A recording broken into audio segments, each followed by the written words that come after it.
Hola, buenas tardes.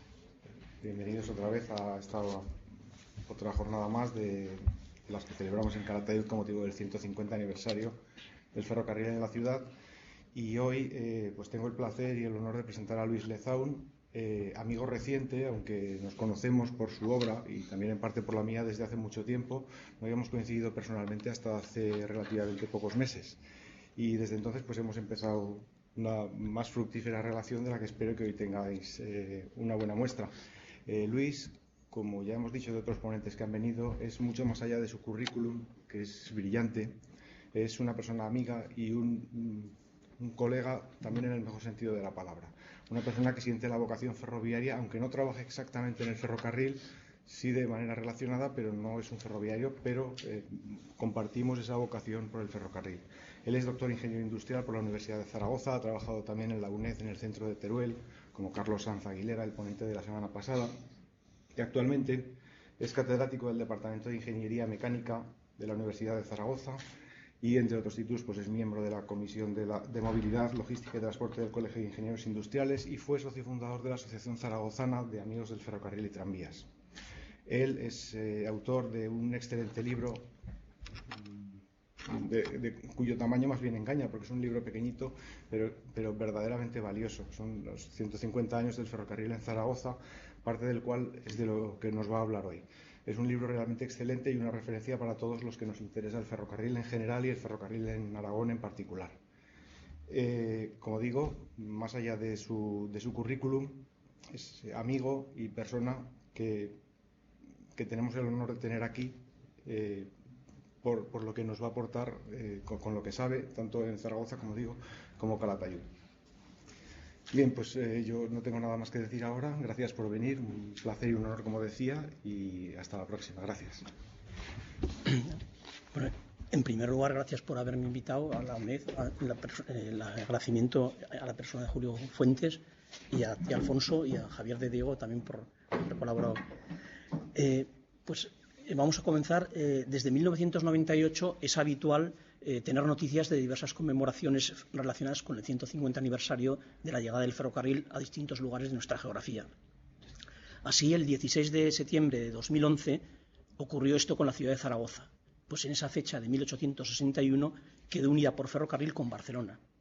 Casi 2 años más tarde, concretamente el 16 de mayo de 1863, se realizó el viaje inaugural entre Madrid y Zaragoza, lógicamente pasando por la ciudad donde nos encontramos, por Calatayud. Antes de adentrarnos en la carrera hacia la alta velocidad ferroviaria en el corredor Madrid-Zaragoza-Barcelona, conviene, aunque sea casi telegráficamente, situar los orígenes de estas dos líneas que he nombrado, Madrid-Zaragoza y Zaragoza-Barcelona, tomando como núcleo central pues la ciudad de Zaragoza, porque así es su centro geométrico y además por ser la capital de la región donde nos encontramos, Aragón. La situación estratégica pues de Zaragoza junto al río Ebro y equidistante, como he dicho, de las principales ciudades y centros industriales del país, pues la han convertido a lo largo de los siglos en un importante centro de comunicaciones, antes incluso que llegase el ferrocarril, por supuesto. Sin embargo, este medio de transporte, el ferrocarril, tardó más de lo previsto en alcanzar Zaragoza, cuyo número de orden cronológico en la lista de ciudades con tren es el 19. Ello se debió a varias causas. La principal fue que las líneas se iban construyendo desde los extremos hacia Zaragoza y además el capital aportado para la construcción de estos ferrocarriles pues era aportado en su mayoría por las ciudades extremas, Madrid y Barcelona, más que por la propia Zaragoza. Pero para dar una idea de lo mucho que esperaba la ciudad de este nuevo medio de transporte o modo, se puede decir que ya en 1853, cuando todavía faltaban 8 años para que empezase a funcionar el ferrocarril, pues se había creado en Zaragoza la Sociedad Maquinista Aragonesa, primera empresa destinada a fundición de taller de construcción de máquinas en la región, con el objetivo, como se decía en los estatutos, de encargarse de las construcciones y reparaciones de los caminos de hierro que más adelante lleguen a la ciudad. En un principio iba a ser una única compañía la que construyese la totalidad de la línea Madrid, Zaragoza, Barcelona. Pero por motivos económicos, pues esto no se hizo así. Y la verdad es que el trazado completo siguió una historia bastante distinta en la parte de Zaragoza-Barcelona y en la parte de Zaragoza-Madrid. Para que se haga una idea, bueno, pues simplemente nos vamos a centrar no en todas las compañías que han tenido protagonismo en Zaragoza, sino solamente en las del corredor Madrid-Zaragoza-Barcelona, Concretamente, la compañía que se encargó del trazado de Madrid a Zaragoza era la de MZA, que pueden ver aquí en la parte izquierda del cuadro, con su año de constitución. Mientras que la que se encargó del tramo de Zaragoza a Barcelona fue una compañía mucho más modesta, que así se llamaba, Ferrocarriles Zaragoza a Barcelona, y precisamente, dada esa modestia que he dicho, pues a los pocos años, si empezó en 1861, ya en 1865 tenía grandes problemas económicos porque los tráficos no eran los que se esperaba y tuvo que fusionarse con la también pequeña compañía de Zaragoza a Pamplona, que a su vez pues, fueron las dos absorbidas pocos años después, en 1838, por la gran compañía de los ferrocarriles del norte de España. Entonces, por eso, sintetizando, las dos compañías protagonistas de nuestra historia pues van a ser MZA y en el trayecto Madrid-Zaragoza, en principio, y la compañía del norte entre Zaragoza y Barcelona, por supuesto, con su titularidad a partir de 1878. Bien, este protagonismo se rompería años más tarde porque en 1894 la Compañía de Madrid, MZA, inauguró su propia línea para ir desde Zaragoza a Barcelona por Caspe y Tarragona. Desde entonces, la primera parte del trayecto Madrid-Zaragoza pues, seguía haciéndose por una única compañía, Madrid-MZA, pero de Zaragoza a Barcelona pues, podía continuarse o bien por Lérida, Compañía del Norte, o bien a través de Caspe y Tarragona, como he dicho, Compañía MZA, a partir de 1894. Bien, por ser la línea de Barcelona a Zaragoza la primera que llegó a esta ciudad, bueno, pues aunque sea también muy brevemente, pues vamos a detenernos un poco más en el trazado. Entonces, por eso les he puesto aquí en este esquema, pues cómo era el trazado ferroviario de Barcelona a Zaragoza y, a su vez, para compararlo, el trazado carretero. Entonces, si se fijan, para ir de Zaragoza a Barcelona por el trazado carretero, pues se seguía más o menos el cauce del Ebro hasta llegar a Pina, luego se separaba, se llegaba por Bujaraloz, Fraga, hasta Lérida, y luego pues se continuaba por las poblaciones que ven por aquí. En cambio, quiero que se den cuenta cómo el ferrocarril pues tenía un trazado bastante más largo, estamos hablando de 365,7 kilómetros frente a escasos 300. Entonces, esto es lógico porque, claro, sobre todo en los primeros tiempos todo el mundo quería tener el ferrocarril en su pueblo, puesto que era un medio revolucionario de transporte frente a las diligencias. Y sin embargo, a pesar de esto, pues ciudades importantes como Barbastro o como Huesca, siendo la capital de provincia, pues se quedaron sin esta línea, porque claro, hubiese sido un aumento de longitud desmesurada. El caso de Tardienta, bueno, se solventó porque 3 años más tarde pues, se inauguró un ramal de 22 kilómetros y se conectó con Huesca. Curiosamente, la locomotora que lo inauguró estuvo bastantes años trabajando en la línea, luego fue vendida a la azucarera de Aranda de Duero y ya con más de 100 años estuvo trabajando todavía allí. Luego se abandonó, evidentemente, porque ya se retiró y ahora ha sido, bueno, hace ya años está recuperada en el Museo Nacional Ferroviario de Madrid, como curiosidad. Y en el caso de Barbastro, bueno, pues hubo que esperar hasta 1880 pues, para que tuviese conexión con la estación de Selva y el pequeño ramal de viajeros pues funcionó hasta 1969. Bien, estamos hablando de la llegada del 16 de septiembre de 1861 del ferrocarril a Zaragoza a la primitiva estación del Arrabal, como pueden ver aquí, un grabado de la época. Para que se hagan una idea, pues el tipo de locomotora que llegó es esta. Y un alzado de la antigua estación del Arrabal.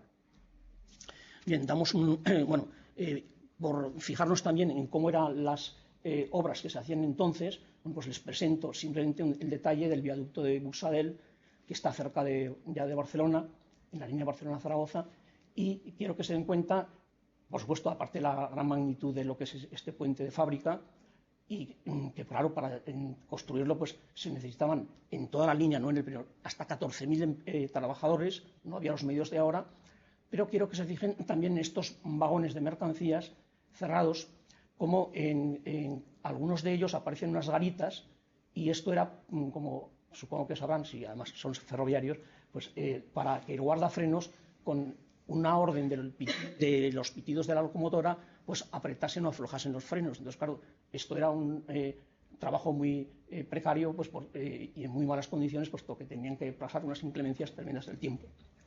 Estamos hablando de 1867, cuando ya en esa época se había inventado recientemente en Estados Unidos, por George Westinghouse, el freno de aire comprimido. En España se utilizó con menos presión, freno de vacío, pero aún tardaría muchos años en generalizarse en los trenes de mercancías. Y es más, luego, al cabo de los años, saldrá a relucir una noticia de los años 50 del siglo XX, en la cual todavía había trenes de mercancías que no tenían freno continuo, sino que tenían que valerse de estos arriesgados guardafrenos. Bien, damos un salto en el tiempo y nos situamos ya en los últimos tiempos de la tracción vapor. Estamos hablando de la estación de Zaragoza-Arrabal en los años 60. Aquí se puede ver pues, como una locomotora, la Confederación, la más potente que ha tenido y veloz de los ferrocarriles españoles, acaba de traer un tren de viajeros desde Miranda de Ebro y, lógicamente, tras 240 kilómetros de recorrido, pues sus tanques con fuel y agua pues, se han quedado vacíos, tiene que quedarse en el puesto de Zaragoza-Arrabal. Y entonces le tiene que dar el relevo su hermana, la tipo Montaña 241, que la llevará hasta Lérida y posteriormente ya hacia Barcelona. Un ferrobús en el año 1970, se puede ver las Torres del Pilar al fondo, y esta imagen representa, si no la última, una de las últimas circulaciones que, saliendo de la estación de Zaragoza-Arrabal, conectaba con las otras estaciones de Zaragoza hasta este túnel. Y digo si no la última de las últimas porque estas vías se levantaron en 1976 y estas locomotoras se entregaron a Renfe en 1974. Y aquí pueden ver en el frontis cómo pone Caminos de Hierro del Norte en el centro cívico en el que se ha transformado la parte que ha quedado de la estación de Zaragoza-Arrabal. Pero claro, esto eran los trenes que venían de Barcelona a Zaragoza. Los que venían de Madrid 2 años después, desde 1863, no lo hacían a esta estación, sino que lo hacían a una provisional que se encontraba, para que se hagan una idea, donde actualmente se acaba de terminar el edificio CaixaForum, o se quieren muy cerca de donde está el apeadero de cercanías del Portillo.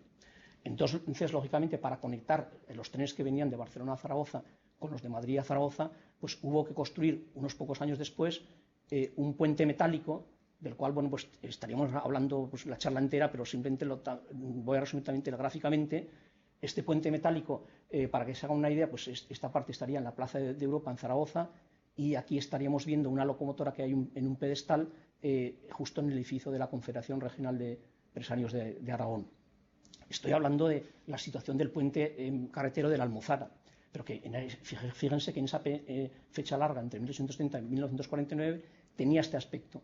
Este aspecto, entre comillas, porque pocos años después de inaugurarse, en 1878, debido a una gran riada que hubo en el Ebro, pues tuvieron que levantar el tablero para evitar, pues eso, ante posibles riadas, que se lo llevase o que hiciese de parapeto ante las aguas del Ebro. Bien, como vamos a empezar a comentar enseguida en la carrera hacia la alta velocidad, claro, las locomotoras de vapor cada vez tenían que tener más ruedas, más capacidad de arrastre, más potencia para ganar velocidades. Entonces, claro, cada vez eran más pesadas. Y entonces, claro, en los primeros años aguantaba muy bien el tablero del puente pues estas locomotoras, pero ya a mediados, poco antes de los años 50, como ven, pues tuvo que sustituirse este tablero metálico por unos tableros de hormigón armado. Y digo en plural unos, porque aunque en realidad solamente se utilizó uno, porque al final se quedó en vía única, se construyeron 2 tableros de hormigón armado. El que de la derecha casi no lo pueden apreciar aquí, pero es importante que les diga lo siguiente.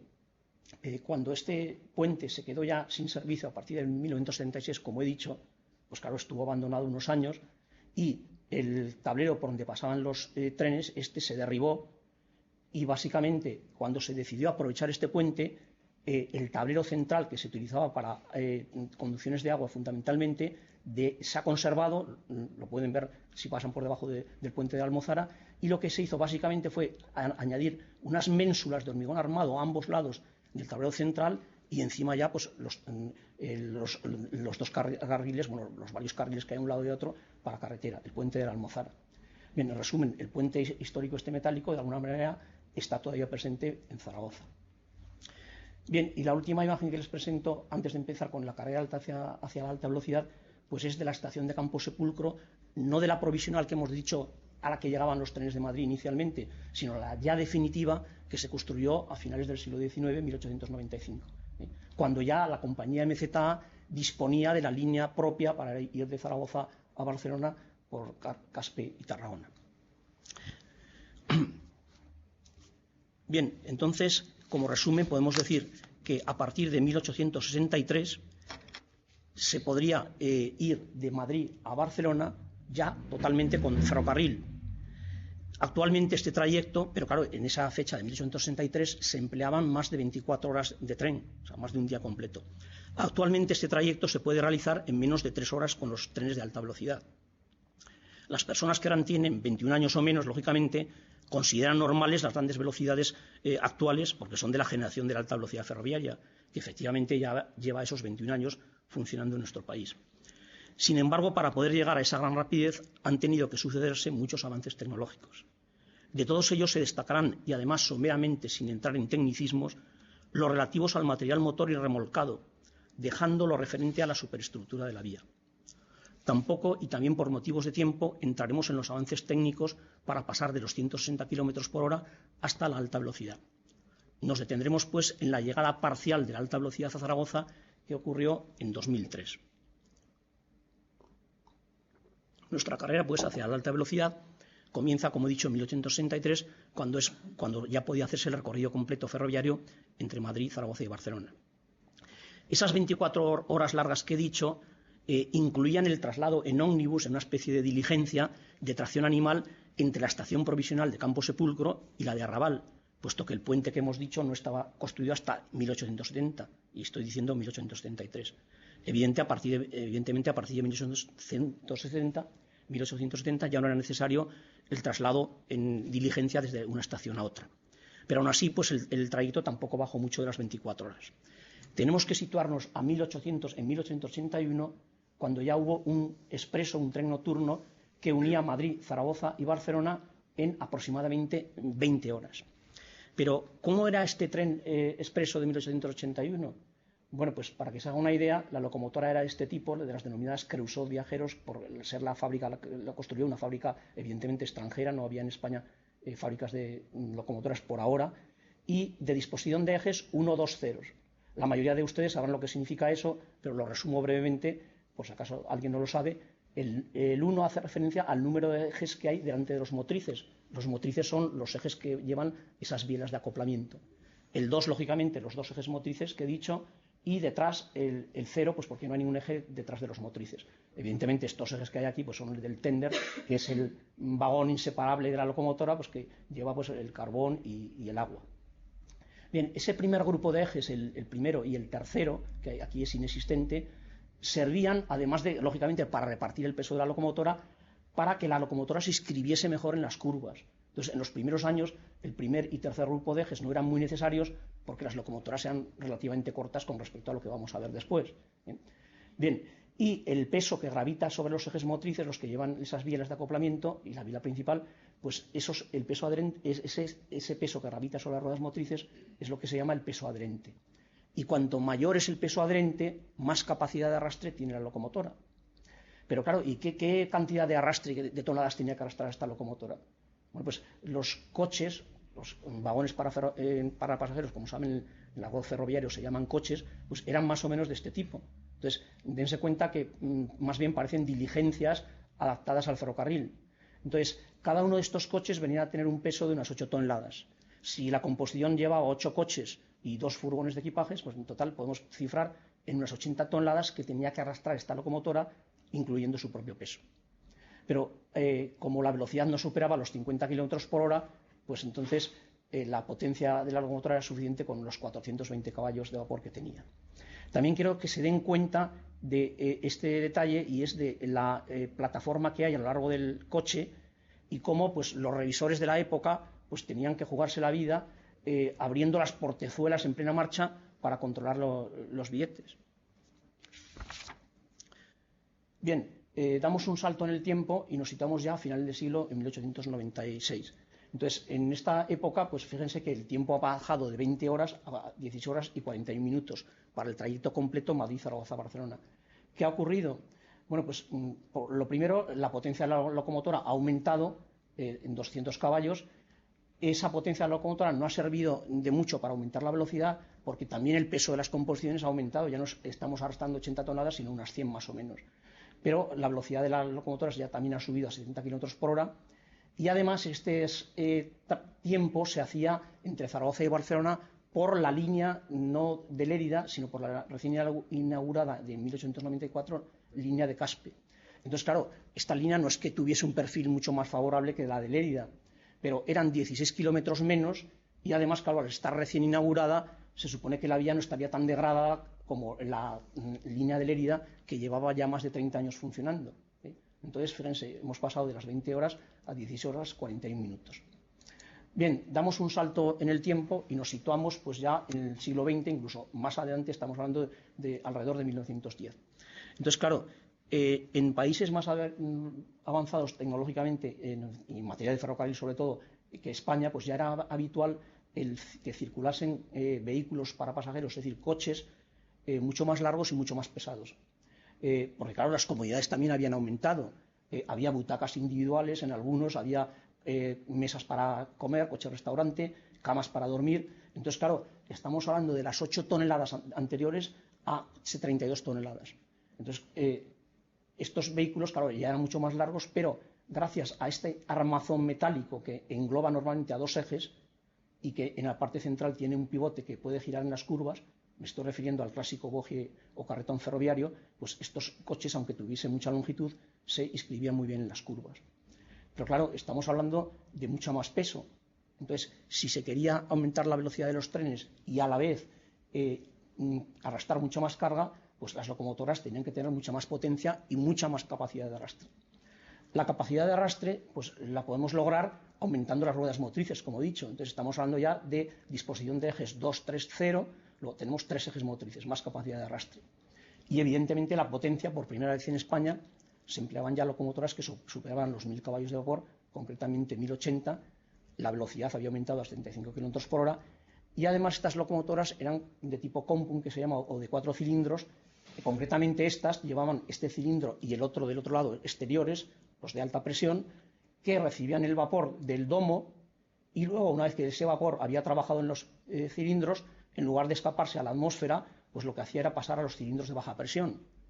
Y entonces con eso se conseguía una mayor regularidad de marcha y además un ahorro importante de combustible. Entonces estamos hablando ya, como digo, de tiempos de 14 horas 46 minutos. En esta larga carrera que ha empezado en 1863, pues hemos reducido ya nada menos que 10 horas de tiempo. Bien, pero estamos hablando de los trenes mejores que había entonces en la línea. Evidentemente no todos eran así.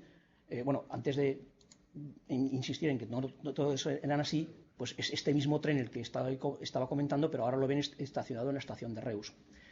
Con el objetivo de quitar esos pesos muertos, también se puede comentar como anécdota que estos expresos lo que hacían era salir de Madrid sobre las 8 de la tarde, por ejemplo, o antes, y servir ya las cenas en el coche-restaurante hasta antes de que llegasen a Arcos de Jalón. Y al llegar a Arcos de Jalón se retiraba el coche-restaurante precisamente para quitar esos 32 toneladas y que gran parte del recorrido lo hiciese sin ese coche-restaurante. El tren homólogo que hacía el servicio inverso saliendo de Barcelona, pues había hecho lo mismo en la estación de Móra la Nueva. Ahí había dejado el coche-restaurante y entonces este tren que subía hacia Barcelona, al llegar a Móra la Nueva, cogía el coche-restaurante ahí estacionado y podía servir ya los desayunos antes de llegar a Barcelona. Y con eso, pues en gran parte del trayecto, quitaban ese peso muerto de las 32 toneladas.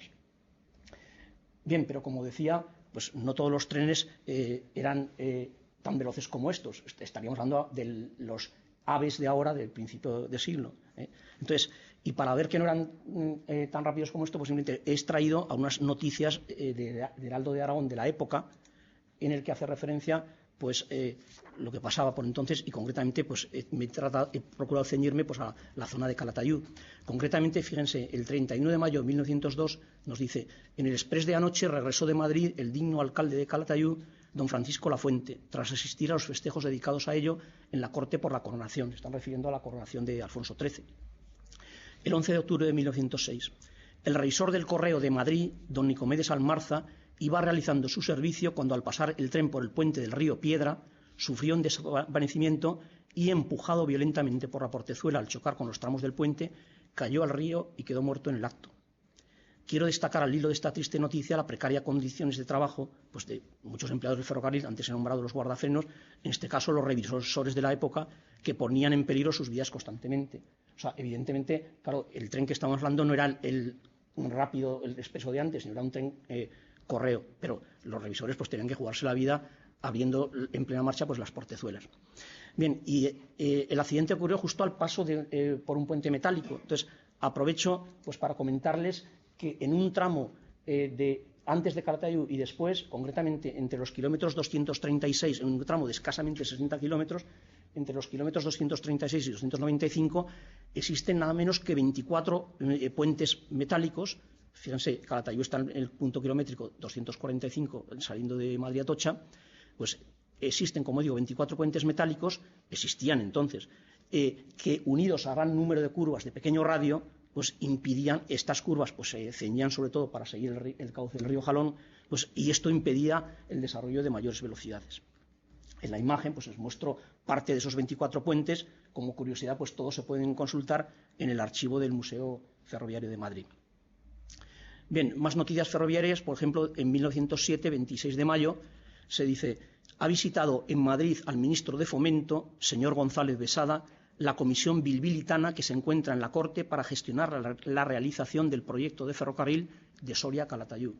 Estamos hablando de 1907 y ese ferrocarril pues, no vio la luz hasta el 23 de octubre de 1929. Bien, pero ¿por qué meto aquí esta noticia? Pues más bien porque la relaciono con la que digo a continuación. Un año después se dice: ha llegado a Zaragoza en viaje de prueba un magnífico vehículo automóvil conducido por el señor Boyer. El viaje tiene por objeto verificar pruebas de resistencia de estos automóviles de 16 asientos, por lo tanto, más que automóviles, pues serían pequeños autobuses que se quieren destinar al servicio público de viajeros entre Burgos y Calatayud.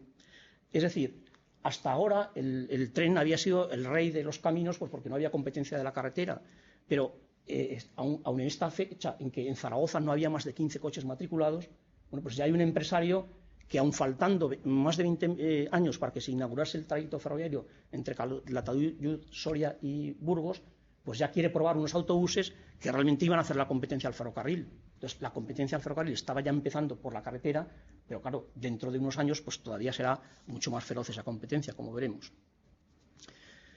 Bien, y para terminar estas noticias, pues fíjense que también, sin acabar la década, el 12 de junio de 1908 vuelve a haber otro accidente entre las estaciones de Plasencia de Jalón y Épila. Se cayó del estribo del tren mixto de Madrid a la vía el revisor don Ildefonso Trillón, que sufrió heridas graves. O sea, afortunadamente no murió, pero era ciertamente frecuente pues, este tipo de accidentes. Bien, volvemos a nuestra carrera hacia la alta velocidad, retomamos y nos seguimos ya en la siguiente década. Estamos ya casi en 1919, como pone ahí. Y si se fijan, yo no he puesto ahí ninguna reducción del tiempo de viaje. ¿Qué es lo que ocurre? Que prácticamente en esta década no hubo reducción del tiempo de viaje. ¿Por qué? Pues porque ya casi todos los coches eran de bogies mucho más pesados y la potencia, como digo, de las locomotoras pues se quedaba simplemente reducida a poder arrastrar más carga. Estamos hablando ya de locomotoras de la serie 1300 y de la 1400 que ya se construyeron en España, la 1400, de 2000 caballos de vapor y seguían teniendo 4 cilindros. Pero claro, esa locomotora, ahí no lo pueden apreciar, pero ya les digo yo, es de disposición de ejes 240, eso sí que lo pone, con lo cual tenían 4 ejes motrices, eran muy buenas arrastradoras, pero no corredoras. De hecho, en los países de perfil más llano, como por ejemplo Francia o Alemania, se utilizaban para desarrollar más velocidades locomotoras tipo Pacific de disposición de ejes 231, con lo cual solo 3 ejes motrices, pero de gran diámetro, y esto hacía que alcanzasen mayores velocidades. Entonces, se quería que en el trayecto Madrid-Zaragoza-Barcelona, en un intento desesperado para recuperar velocidad, pues se pensó en utilizar en trayectos favorables, por ejemplo Madrid-Guadalajara, estas locomotoras corredoras y el resto las arrastradoras. Pero claro, aún así no se consiguió reducir el tiempo de viaje entre los cambios y demás. Entonces, como en España ya estaba desarrollándose la fábrica de la maquinista terrestre y marítima de Barcelona y construía ya locomotoras importantes de vapor, pues los ingenieros que trabajan allí en la oficina técnica pensaron durante varios años un modelo de locomotora que tuviese las dos características, buena arrastradora y buena corredora. Y así salió en 1925 la famosa montaña de MZA de la serie 1700, que aquí la pueden ver pues, con su estructura esbelta. De hecho, les puedo decir que en la Escuela de Ingenieros Industriales de Madrid, en el hall, hay una talla en madera de las locomotoras seccionadas, de este tipo de locomotora, y con esta locomotora, y también porque en las vías se habían rectificado ya algo, pues se podía hacer el trayecto completo Madrid, Zaragoza, Barcelona, evidentemente no con la locomotora en todo el trayecto, sino que había que cambiar de máquina, pero con estos tipos de locomotoras, en 12 horas 35 minutos el trayecto completo. Aquí la vemos recién salida de los talleres de la Maquinista Terrestre y Marítima de Barcelona, y abajo, pues en plena marcha. Estamos hablando 1929, Madrid, Zaragoza, Barcelona, 12 horas 35 minutos. Bien, porque vean también otro aspecto ferroviario, no solamente de dibujos, bueno, o sea, de locomotoras, pues aquí tienen un gráfico típicamente ferroviario en el cual, pues, aquí vemos en horizontal las horas, desde 0 hasta 24, y en vertical, pues, las estaciones en el trayecto de Madrid a Zaragoza. Entonces, concretamente, es de 1932, pueden ver, bueno, hay 4 trenes, 2 ascendentes y 2 descendentes, por no emplear más tiempo, simplemente me voy a dedicar a uno de ellos. Pues comento, por ejemplo, el Rápido 800 salía de Madrid a las 10 menos cuarto más o menos, efectuaba pocas paradas, pero en Calatayud sí que efectuaba parada, como pueden ver aquí, y llegaba a Zaragoza a las 4 de la tarde. O sea, el trayecto Madrid-Zaragoza parcial del total, pues lo hacía en 6 horas y cuarto. Los otros gráficos pues tienen el correspondiente homólogo, el descendente, y luego los otros son más lentos. Pero para que se haga una idea, Madrid-Zaragoza, comparada en Calatayud, pues 6 horas y cuarto, 1932. Bien, y esto para la época eran buenas velocidades comerciales. Bueno, pues lo serían si, como he dicho antes, la carretera no se hubiese desarrollado. Pero claro, precisamente a finales de esta década de los 20, con la ley de firmes especiales del gobierno de Primo de Rivera, bueno, pues se arreglaron bastantes miles de kilómetros de las principales carreteras de España. Y como testimonio gráfico de eso, pues tenemos este cartel en el cual, bueno, pues se nos resume cómo en 3 expertos conductores fueron en un Citroën de 6 cilindros desde Barcelona hasta Madrid, sin efectuar paradas, sino relevándose entre ellos, de Barcelona a Madrid, como digo, en 8 horas y 42 minutos. Evidentemente, el trayecto carretero es 633 kilómetros frente a los 685, pero claro, se comprende que se había superado con mucho el del tren más rápido. Estamos hablando de 8 horas 42 minutos frente a 12 horas 35. Por supuesto, los coches normales no iban a hacer este trayecto porque además efectuarían paradas. Pero lo que quiero decir con esto es que la carretera estaba ganando terreno al ferrocarril. Bien, entonces, no en ese mismo año, porque lo del el récord de carretera es de 1929, sino un poco después, en 1935, pues un automotor como el que ven aquí, no exactamente este es un hermano gemelo que está en el Museo Nacional del Ferrocarril de Madrid, pues un automotor realizó el trayecto también Madrid-Barcelona en 8 horas y media. Y además, o sea, ganando pues 12 minutos al coche, y además son más kilómetros, 685 frente a 633. Bien, lo que estaba claro es que si se quería ganar la partida a la carretera, tenía que ser con composiciones menos pesadas y que tuviesen más capacidad de aceleración que las locomotoras de vapor. Eso estaba claro. Y fíjense que aquí aparece el nombre de Alejandro Goicoechea, que luego saldrá a relucir otra vez, y es que este señor pues tenía ya en mente que el ferrocarril era demasiado pesado. Él llamaba esto la elefantiasis del ferrocarril, o sea, le sobraba mucho peso muerto al ferrocarril. Entonces, por eso digo que lo que estaba claro es que si se quería ganar la partida a la carretera, tenía que ser con composiciones menos pesadas y que tuviesen más capacidad de aceleración que las locomotoras de vapor. Por eso las velocidades con tracción vapor ya no se aumentaron más. Y, lógicamente, durante la desgraciada guerra civil tampoco hubo pues, adelantos. Y así nos tenemos que situar a 1944 para mostrar la locomotora más potente de vapor que ha circulado por esta línea, y que era también de disposición de ejes 241, por tanto tipo Montania, tenía una potencia de 2.700 caballos de vapor. También se construyó en la Maquinista Terrestre y Marítima de Barcelona, se construyeron 57 unidades y, como digo, las primeras unidades se entregaron en 1944, pero se estuvieron entregando las últimas hasta 1953. Las últimas ya no usaban carbón, sino que ya de fábrica venían fuelizadas, y entonces pues fuel y agua. Y además las últimas en los ejes motrices llevaban rodamientos de rodillos, con lo cual pues, podían acelerar pues, más rápidamente que sus hermanas. Bien, aunque no hubo más adelantos con las locomotoras de vapor, salvo la excepción de la locomotora Confederación, que por no ser habitual en esta línea, pues no voy a decir nada, pues estas locomotoras todavía estuvieron funcionando pues 30 años más, concretamente, como saben, hasta 1975. Y prueba de ello, pues vean esta imagen en la cual, que es de 1970, estamos en la estación de Sant Pere de Calanda y un mercancías con tracción vapor está esperando para que pase el rápido Madrid-Zaragoza-Barcelona. Bien, los maquinistas de estas locomotoras, que evidentemente ya no lleva tracción vapor, sino que lleva tracción diésel, una diésel de 4.000 caballos. Los maquinistas de estas locomotoras diésel, que muchos eran reciclados de la tracción vapor, pues decían que estas locomotoras bastaba para cumplir los horarios con ponerlas a 80 km por hora, porque, como he dicho, como tenía más capacidad de aceleración que sus hermanas de vapor, estas necesitaban ir hasta 100 km por hora. Y en cuanto a esta locomotora montaña, pues también es curioso comentarles una anécdota que también comentaban los maquinistas, y es que cuando pasaban por el túnel de Favara, en sentido Madrid, pues decían los maquinistas que tenían que ir exactamente a 70 km por hora, ni más ni menos, porque este túnel está en rampa y en curva. Entonces, claro, tenían que llevar una velocidad, entre comillas, elevada para no quedarse muerto la locomotora, por decirlo, al final de la rampa. Pero, por otro lado, la velocidad tampoco podía ser grande, porque, claro, si no, los bandazos que daba la locomotora, el típico movimiento de lazo que se llama en ferrocarril, los bandazos que daba debido al mal estado de la vía, pues hacían que la locomotora, el hogar, chocase con la bóveda del túnel. Porque, claro, si se fijan en las primeras locomotoras que hemos dicho, 1863, de disposición de ejes 1-2-0, que eran mucho más cortas, pues claro, entonces entraban justamente, el gálibo era muy ajustado para estos túneles de Favara. Entonces, es la anécdota que he dicho. O sea, tienen que entrar exactamente a 70 km por hora, ni más ni menos. Si iban a menos, pues llegaban sin velocidad al final de la rampa, y si iban a más, debido al movimiento de lazo, chocaban con la bóveda del túnel.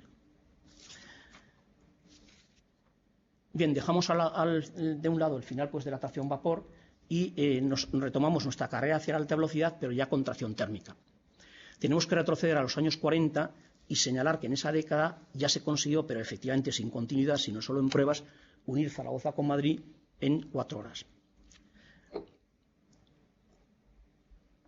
Habrá que esperar a la siguiente década, concretamente a 1952, para que aparezca el automotor térmico TAF, tren automotor Fiat, que ven aquí en la imagen superior, que en servicio comercial unía Madrid, Zaragoza y Barcelona, y en principio por Lérida, en 10 horas y 40 minutos, superando por primera vez ya los 60 km por hora de velocidad comercial. Además, contaba con importantes comodidades para el viajero, como aire acondicionado, posibilidad de comer en el propio asiento.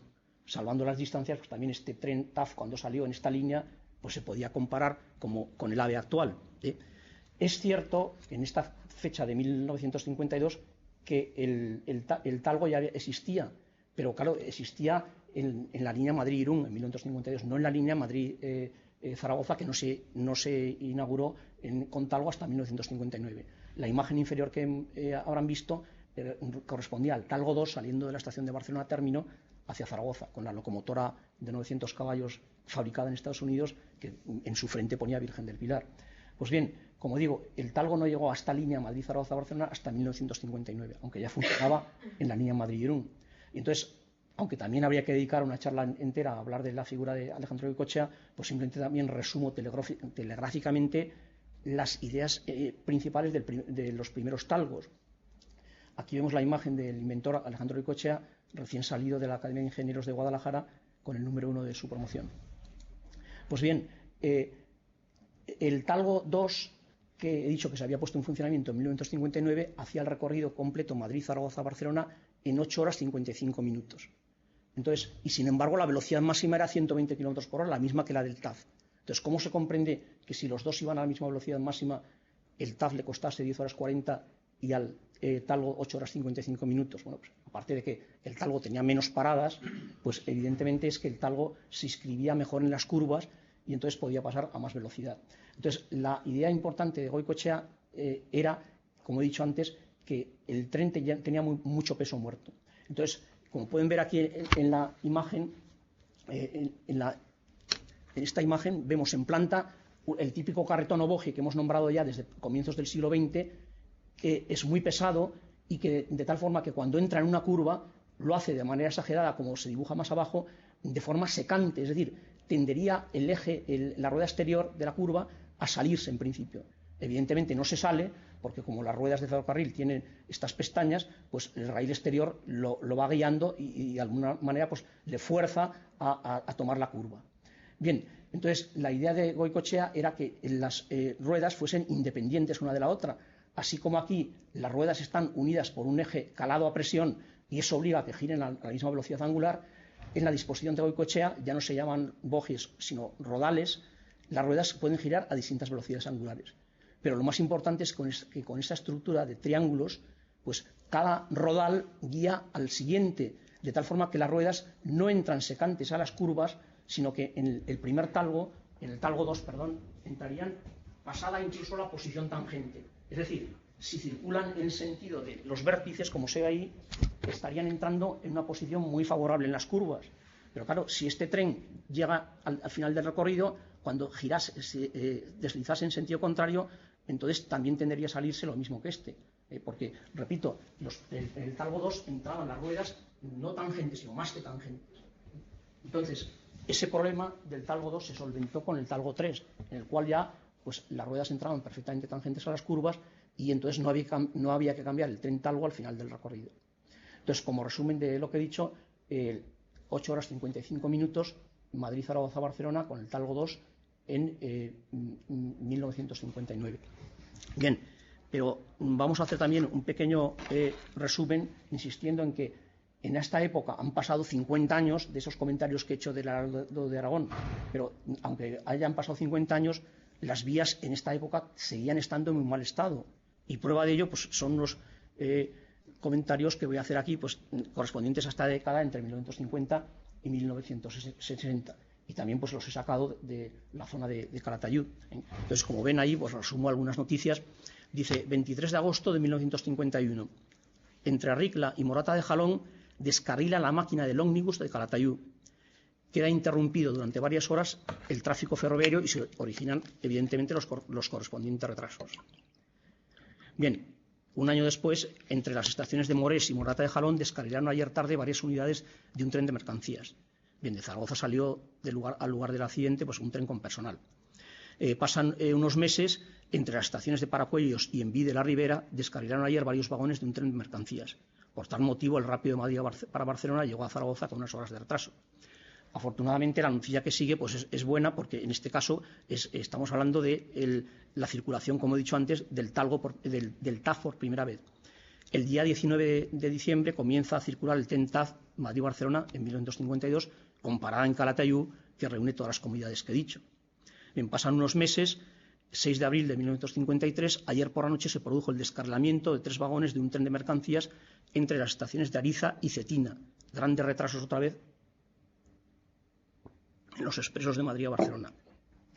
Bien, y las dos noticias que vienen a continuación, la de 1957 y 1959, quiero enlazarlas porque hacen referencia al mítico Shanghái Express que conocerán y que desde 1949 pues, unía Barcelona con La Coruña y que en estas fechas que estamos hablando circulaba por Calatayud porque hacía el recorrido por la línea de Valladolid-Ariza y entonces justamente, como digo, los accidentes que nombro ahí del 57 y del 59 hacen referencia a este tren Shanghái Express. Concretamente la del 20 de octubre del 57 dice que el expreso Barcelona-Coruña choca contra uno de mercancías entre las estaciones de Ateca y Bubierca.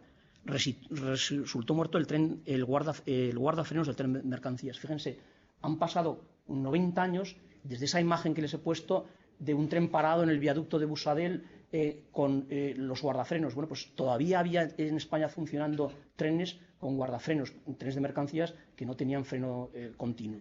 Bien, pues un accidente con el Shanghái Express y 2 años después, escasamente, en la estación de Morés se produjo un grave choque de trenes, todavía más grave que el otro, porque el expreso de La Coruña se precipitó sobre un mercancías detenido, 5 muertos y 41 heridos. Parece ser por una equivocación en el cambio de agujas. De esos 41 heridos, como anécdota, pues dice la noticia que 31 de esos heridos pues fueron hospitalizados en Calatayud. Bien, pues para finalizar estas noticias de Heraldo, pues una noticia buena, la de puesta en funcionamiento del Talgo 2 que hemos nombrado antes. Madrid, Barcelona empieza a funcionar con tiempo total de viaje 8 horas 55 minutos, una velocidad comercial acercándonos ya a los 80 kilómetros por hora. Como curiosidad también les diré que el precio, que el Talgo tenía solo clase única y que costaba 830 pesetas de la época. Entonces, claro, ahora sería un precio irrisorio, pero en esa época pues era un precio bastante caro. Bien, pero volvemos a nuestro argumento principal. Las vías estaban en un mal estado y si no es por eso, pues el Talgo lo habría hecho en menos tiempo. O sea, que era una proeza realmente el que en esa época, con las vías en tan mal estado, el Talgo hiciese el trayecto Madrid-Barcelona en 8 horas y 55 minutos. Hay que esperar hasta 1964 pues, para que haya algún nuevo avance. Bien, pero antes de, aunque he puesto la fecha ya de 1964, pero simplemente pues, por curiosidad, ya que he citado antes al Shanghai Express, bueno, pues en la guía de horarios del año 1864 pues pueden ver cómo salía de Coruña, en el sentido Coruña-Barcelona, un día concreto a las 23:20 y después de 32 horas 40 minutos pues llegaba a Barcelona y pasaba pues, por Calatayud pues, a las 20:36, en sentido contrario pues, a las 9:14. Es el tren Shanghai que acabo de nombrar. Bien, y también, ya que estamos en el año 1964, pues he puesto los horarios de los trenes que pasan por Calatayud. Desgraciadamente para la ciudad, pues el Talgo que he nombrado no tenía parada en Calatayud. Iba directamente de Zaragoza, de Madrid a Zaragoza, en 3 horas y 47 minutos.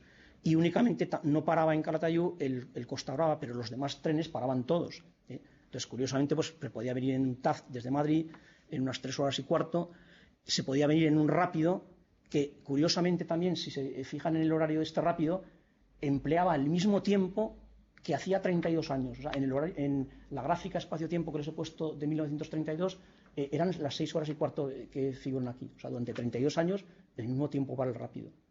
Bien, y por citar pues algún otro tren curioso, bueno, pues el Correo que ven aquí en última instancia, pues era un tren más bien Correo expreso, porque había estaciones que no paraba, y este es el tren que tuvo un accidente gravísimo, como recordarán, en Grisén al año siguiente, en 1965. Bien, pero si nos hemos parado en este año ha sido porque, como decía, había un nuevo avance. ¿Qué avance? Pues el Talgo 3. Claro, pueden decir, ¿por qué Talgo 2 el principio? Pues porque esa especie de estructura, esqueletos que he puesto con triángulos, era el Talgo 1. Luego el Talgo 2, el que hemos nombrado antes, que se inscribía muy bien en un sentido, pero no en el otro, y el Talgo 3, que aparece en 1964 y que ya se inscribía bien en los dos sentidos, y que además las locomotoras que lo llevaban tenían más potencia y se podía circular en los pocos trayectos donde lo permitiese la vía a 140 km por hora. Estamos hablando de las locomotoras en la numeración original, la serie 2000 o a partir de 1968 la serie 3000. Entonces, como digo, a partir de 1964, Talgo 3 Madrid, Zaragoza, Barcelona, se reduce el tiempo de viaje de 8:55 del Talgo 2 a 8 horas y cuarto. Ya la velocidad comercial había pasado de los 80 km por hora. Estas locomotoras que arrastraban este tren desde 1968, pues a esta concretamente, la denominada Virgen de la Bien Aparecida, pues le cupo el honor durante poco tiempo de haber batido un récord mundial de velocidad, porque entre Madrid y Junquera de Henares, pues en un trayecto favorable, pues alcanzó los 222 km por hora en 1972. Entonces, si consultan las revistas de vía libre de la época, pues verán como el ministro de Obras Públicas de entonces, Gonzalo Fernández de la Mora, pues aplaude pues, ante el récord mundial este de velocidad. Como digo, 1972, 222 km por hora. Bien, estamos pues en 1964, estas locomotoras a partir de 1968 dan el relevo y seguimos con el Talgo Madrid-Zaragoza-Barcelona. ¿Cuándo se producen más avances? Bueno, pues vamos a situarnos en una década después, justamente en 1974, y entonces ya el trayecto Madrid-Zaragoza-Barcelona pasa de esas 8 horas y cuarto a 7 horas 30 minutos. Pero claro, el material es el mismo. O sea, aquí vemos la locomotora del Talgo que lo arrastra, el Talgo 3. Entonces, ¿qué es lo que ha pasado? Pues aquí sí que interviene la vía, porque fíjense, así como el Talgo 2, el trayecto entre Zaragoza y Barcelona lo hacía por la línea de Caspe, ahora con este tiempo de viaje reducido lo hace por la línea de Lérida, que es más larga. Pero claro, en esa época se renovó esa línea de Lérida y por eso esa bajada de tiempo de 3/4 de hora, 7 horas y 30 minutos. Bien, ¿hay más avances? Pues sí, hay que esperar 6 años más, hasta 1980, para que aparezca el nuevo avance, que es el Talgo pendular. El Talgo pendular, pues sin entrar también en detalles de cómo hace la pendulación, simplemente les digo que normalmente los trenes, cuando entran en la curva, pues lo que tienden es a girar hacia el exterior de la curva. Entonces, el talgo pendular, y no solamente el talgo pendular, sino los que son pendulares, lo hacen justamente al contrario, hacia el interior de la curva, con lo cual compensan en parte la fuerza centrífuga y esos trenes pendulares pueden circular en las curvas a algo más de velocidad. Tampoco mucho, porque si el ángulo de inclinación fuese grande, pues podía chocar con trenes en sentido contrario o incluso podía volcar. Es decir, aunque aparece, como digo, el talgo pendular en 1980, el tiempo de viaje no se reduce espectacularmente. Sí que se reduce un poco más cuando las velocidades máximas en la línea Madrid-Zaragoza-Barcelona se suben a 160 km por hora. Es decir, fíjense, el talgo 2, 120, donde se lo permitía la vía, talgo 3, 140, donde se lo permitía la vía, el talgo pendular, a partir de 1986, 160 km por hora, donde se lo permitía la vía. Con esto estamos hablando de unos tiempos de viaje de unas 7 horas, 9 minutos, alrededor de 7 horas. Bien, el resto, hasta que empiece ya la alta velocidad, pues sí que hay mejoras. Mejora también algunos tramos de curva, no muchos, y ya estamos hablando de los primeros años del siglo XXI. Fíjense que lo que muestro aquí es el talgo Triana. El talgo Triana es un talgo que iba desde Barcelona hasta, a Madrid por la línea normal, y luego ya cogía la línea de Andalucía, la del AVE. Entonces, no solamente está talgo Triana, sino otros que no pongo en la imagen, lograron hacer el recorrido desde Madrid hasta Barcelona-Sants en 6 horas 30 minutos, pero no se pudo reducir ya de ese tiempo de viaje. Entonces, claro,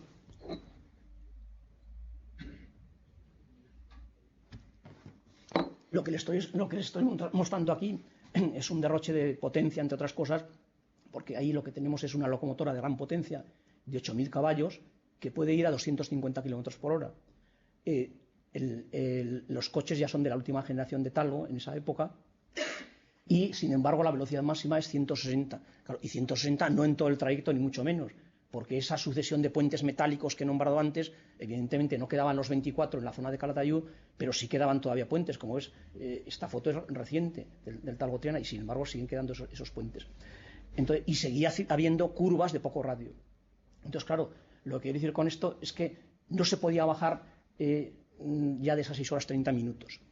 Yo recuerdo como anécdota que en el año 2000 pues tenía billete para hacer el trayecto de Madrid a Zaragoza en talgo, pero había una huelga de maquinistas, entonces nos alojaron en un autobús en la estación de Madrid-Chamartín. Bueno, pues les puedo asegurar, pues lo fui cronometrando, que el trayecto entre la estación de Chamartín y la estación del Portillo lo hizo el autobús sin pasar de 100 km por hora en 3 horas y 10 minutos. Entonces, claro, y sin pasar de 100. Era un contrasentido decir, pues si el tren va a 160 km y le ganan unos minutos al autobús, claro, el recorrido total Madrid-Zaragoza-Barcelona era también más corto, hay que tener en cuenta eso. Entonces, ¿qué quiero decir con esto? Pues que había dos alternativas si se quería seguir siendo competitivo con respecto a la carretera. O bien hacer unas variantes, que ya eso se estudió en los años 80, en la provincia de Guadalajara y también en la zona que estamos hablando de Calatayud hasta Ricla, y con esas variantes se había conseguido que los mejores talgos de la época, en lugar de hacer el trayecto Madrid-Zaragoza en 2 horas 50, lo hiciesen en 2 horas 20, y Zaragoza-Barcelona en 2 horas 40. Total, Madrid-Zaragoza-Barcelona en unas 5 horas, y sin pasar de 200 km por hora. Eso era una posibilidad. Claro, con esto el ferrocarril hubiese ganado otra vez el protagonismo de la carretera, pero tampoco por mucho. Entonces, o la otra alternativa, que realmente es la que se ha hecho, como sabemos todos, pues es apostar por la alta velocidad.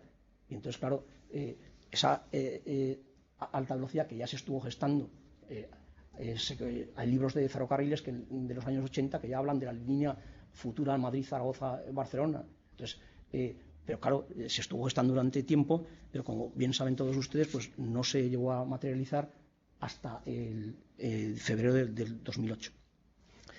Bien, entonces, como decía, yo me quiero quedar en la llegada parcial a la alta velocidad. Lo que he pretendido ha sido pues comentar un poco las mejoras desde el principio hasta la llegada de la alta velocidad. Simplemente pues quiero terminar con esta imagen de un viaje ya pues de hace unos cuantos años que realizamos la Asociación de Zaragoza, la Asociación de Calatayud también colaboró, y la Asociación de Amigos del Ferrocarril de Madrid el 8 de noviembre de 1997, un viaje pues de grato recuerdo. Bien, y nada más.